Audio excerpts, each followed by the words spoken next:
kumpulin anak-anaknya, nak, kami rasa kami akan membawa Muhammad kembali pulang ke Mekah. Karena kami takut ada sesuatu terjadi kepadanya dan kami tidak mengerti apa yang harus kami lakukan padanya.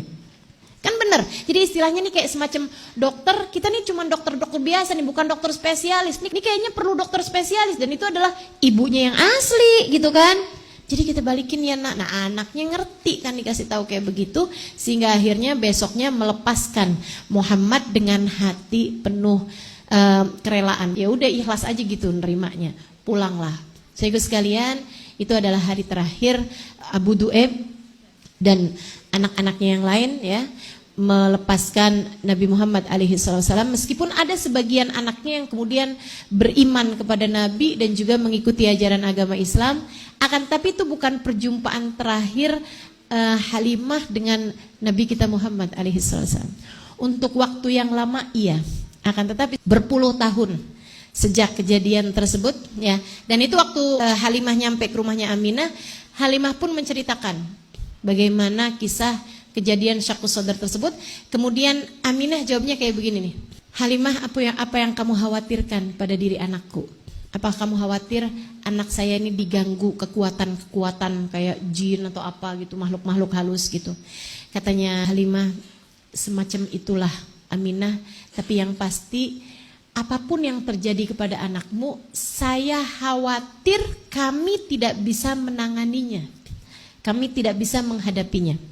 Katanya Aminah, gak usah khawatir Halimah, anak saya tidak akan datang padanya hal-hal yang jahat-jahat.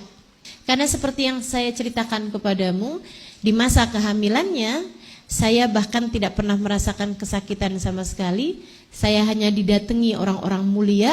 Akan tetapi Halimah, saya rasa memang sudah waktunya bagiku untuk kembali bersama dengan anakku. Terima kasih atas kebaikanmu selama ini kepadaku.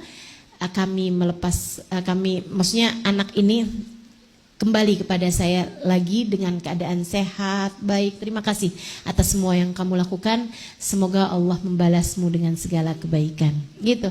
Akhirnya kemudian Halimah pun pulang, begitu kan ya, sesudah peluk cium Nabi Muhammad alaihi wasallam yang sekarang sudah beranjak kanak-kanak. Maksudnya walaupun tuh usianya kayak sekitar 3 hampir 4 tahun, tapi Nabi Muhammad waktu itu udah kelihatan kayak anak umur 7 tahun 8 tahun gitu, udah cukup besar gitu kan ya. Dipelukin sama Sayyidah Halimah, kemudian dilepaskan dengan penuh kasih sayang, penuh cinta. Halimah kemudian pulang, Nabi Muhammad pun bersama dengan ibundanya. Saudara sekalian, saya muliakan, berpuluh tahun sejak kejadian hari itu.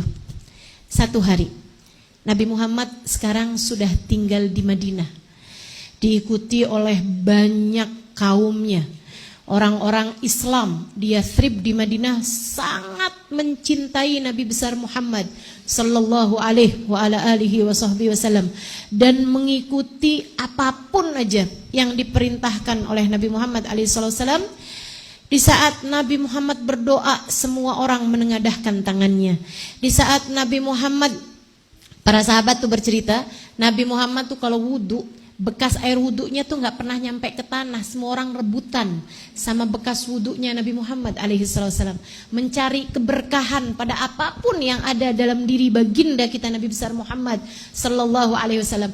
Saat Nabi Muhammad cukur rambut, teman-teman saudara sekalian, rambutnya tuh nggak pernah ada yang sisa. Semuanya rebutan, para sahabat-sahabat kepengen mendapatkan berkah dari helai-helai rambutnya baginda Nabi besar Muhammad alaihi wasallam. Saat Nabi Muhammad potong kuku, orang rebutan sama kukunya Nabi Muhammad alaihi wasallam, disimpan sama mereka sebagai harta terindah yang mereka punya.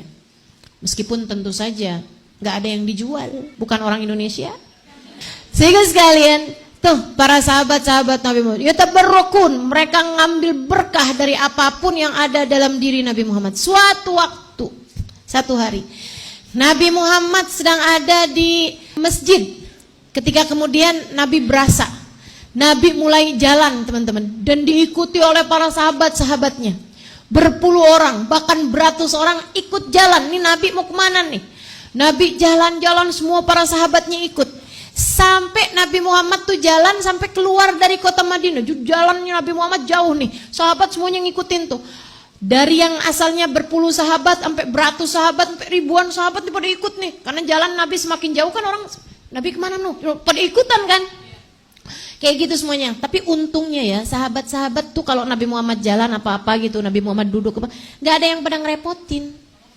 Nggak ada yang pada minta salaman. Repotin Nabi tuh, nggak bikin ruwet gitu ya. Walaupun semuanya ngalap berkah dari Nabi, tapi nggak ada yang nyusahin, nggak ada yang ngerepotin Nabi Muhammad alaihissalam.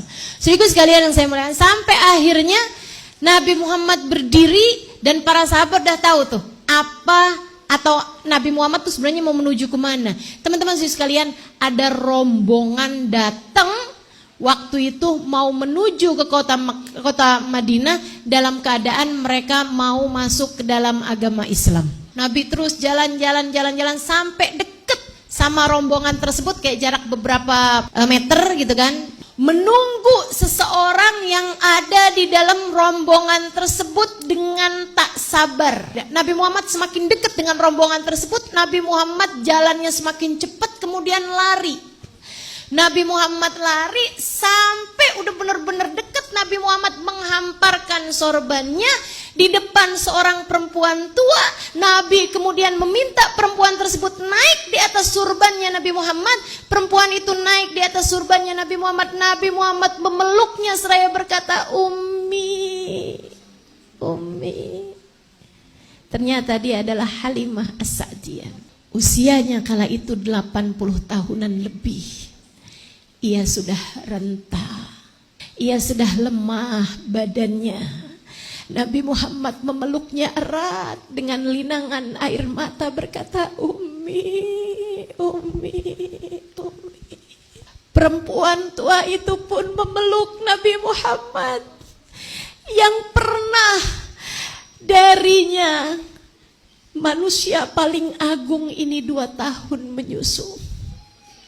Ia memeluk erat Nabi Muhammad seraya mengatakan, Ya Sayyidi ya Rasulullah, engkaulah anakku, engkaulah Tuhanku, engkaulah kekasih Allah, engkaulah utusan Allah. Nabi Muhammad ngajarin kita untuk berbakti bahkan kepada ibu susu, teman-teman. Bagaimana pula dengan ibu kandung kita. Masya Allah, Nabi sayangnya sama beliau luar biasa. Sebagaimana sayangnya beliau pun menabi luar biasa. Kita bacakan suratul Fatihah kembali pada Sayyidah Halimah. Mudah-mudahan hari ini kita dapat keberkahan beliau insya Allah.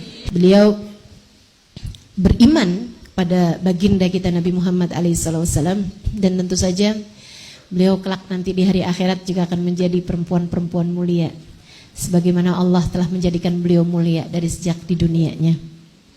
Sebagai orang yang memiliki nisbat, memiliki hubungan yang sangat dengan baginda kita Nabi besar Muhammad sallallahu alaihi wa ala alihi wasallam. Semoga kita semua mendapatkan keberkahan dari beliau insyaallah, belajar dari kehidupan Sayyidah Halimah insyaallah, untuk memiliki hati yang bersih, untuk memiliki niat yang ikhlas, mencari keberkahan di atas muka bumi ini, untuk memperlakukan dengan penuh cinta kepada siapapun yang ada di sekitar kita, beriman dan selalu menyayangi orang-orang yang kita sayangi dan yang mulia di sisi Allah Subhanahu wa taala.